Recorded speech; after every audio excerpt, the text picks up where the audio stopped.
السلام علیکم ورحمۃ اللہ تعالیٰ وبرکاتہ۔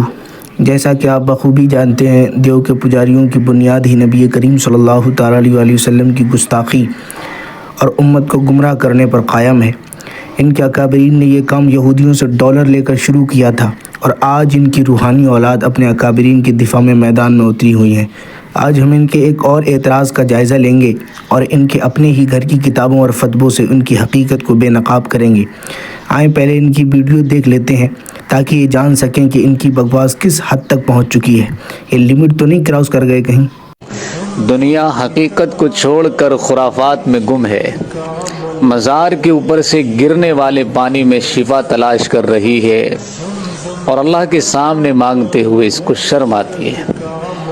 جو اللہ شفا دینے والا ہے، برکت دینے والا ہے، سب کچھ جس کے قبضے قدرت میں ہے، اس سے مانگتے ہوئے اس کو حیا آتی ہے، لیکن مزار کی چھت سے گرنے والے پانی میں یہ شفا اور برکت تلاش کر رہا ہے۔ آج کا انسان کس قدر حقیقت کو بھول بیٹھا ہے اور راہ ہدایت سے کتنا بھٹک چکا ہے۔ ناظرین، آپ نے خود سنا کہ ان کا اعتراض صرف اس بات پر ہے کہ لوگ خواجہ غریب نواز رحمۃ اللہ علیہ کے مزار سے بہتے ہوئے پانی کو عقیدتاً محفوظ کر رہے ہیں، حالانکہ نہ اس میں کوئی شرک ہے، نہ بدعت، اور نہ ہی کسی کا عقیدہ یہ ہے کہ یہ پانی خود شفا دیتا ہے۔ یہ سب محض محبت اور ادب کا معاملہ ہے، عقیدتاً برکتاً محفوظ کر رہے ہیں۔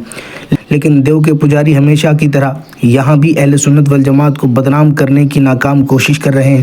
ان کا مقصد صرف اپنی لا علم عوام کو بہکانا اور بیوقوف بنانا ہے۔ حقیقت یہ ہے کہ ان کے اعتراضات کا کوئی علمی یا شرعی وزن نہیں۔ ہم نے بارہا ان کے اعتراضات کے جواب دیے ہیں، مگر مجال ہے کہ انہوں نے کبھی دلیل کا جواب دلیل سے دیا ہو۔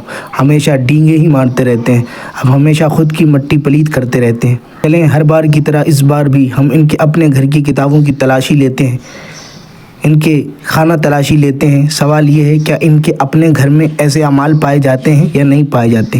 کیا ان کے گھر میں بھی ایسی چیزوں سے شفا حاصل کی جاتی ہے کہ نہیں حاصل کی جاتی ہے؟ بہرحال ہم نے پہلے ہی بتایا تھا کہ وہ جو پانی محفوظ کر رہے ہیں لوگ، وہ عقیدتاً، محبتاً، برکتاً کر رہے ہیں، نہ کہ اس لیے کہ وہاں سے اس پانی سے شفا حاصل ہو، ہے نا۔ کوئی اس وجہ سے محفوظ نہیں کرتا کہ اس سے مرض چلا جائے گا یا فلانا دماغ کچھ بھی ہو جائے گا۔ یہ تو ان کی صرف ایک چال بازی ہے اور صرف ایک بہتان بازی ہے۔ لیکن ذرا ان کے گھر کی خانہ تلاشی بھی لیتے ہیں، دیکھیں ان کے گھر میں کیا ایسی چیزیں پائی جاتی ہیں کہ نہیں پائی جاتی، ملاحظہ فرمائیں۔ دیکھیں، یہ ان کے گھر کی کتاب ہے جس کا نام ہے ارواح ثلاثہ، یعنی حکایات اولیاء۔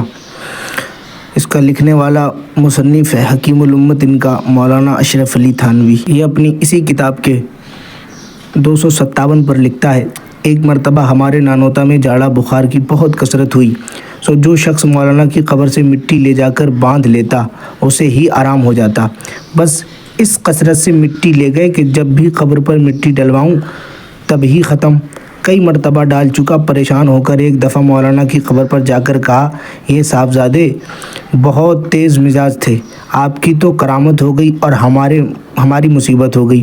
یاد رکھو کہ اگر اب کے کوئی اچھا ہوا تو ہم مٹی نہ ڈالیں گے، ایسے ہی پڑے رہیو، لوگ جوتا پہنے تمہارے اوپر ایسے ہی چلیں گے۔ بس اس دن سے پھر کسی کو آرام نہ ہوا، جیسے شہرت آرام کی ہوئی تھی ویسے ہی یہ شہرت ہو گئی کہ اب آرام نہیں ہوتا۔ پھر لوگوں نے مٹی لے جانا بند کر دیا۔ جناب، جو خود قبروں کی مٹی سے شفا حاصل کرنے والے ہوں اور وہ حضرت خواجہ غریب نواز جیسی، ہند کے راجہ جیسی شخصیت پر انگلی اٹھائیں تو پھر اعتراض بنتا نہیں ہے۔ یہ تو کہا نا کہ ایسی مٹی لے جائیں گے پھر کتے تمہارے اوپر سے گھومیں گے، تو ہو سکتا ہے کہ کتے بھی گھومے ہوں۔ ناظرین، آپ نے ملاحظہ کیا کہ دیو کے پجاری خود اپنے اکابرین کی تعلیمات سے ناواقف ہیں۔ وہ اہل سنت والجماعت پر اعتراض تو کرتے ہیں، لیکن جب ان کے اپنے گھر کا پردہ اٹھتا ہے تو ان کی حقیقت سامنے آ جاتی ہے۔ جناب، اگر آپ اہل سنت والجماعت کو بدنام کرنے کی ناپاک کوشش کریں گے تو یاد رکھیں کہ آپ کے اپنے اکابرین کی کتابیں ہی آپ کے خلاف کھڑی ہو جائیں گی۔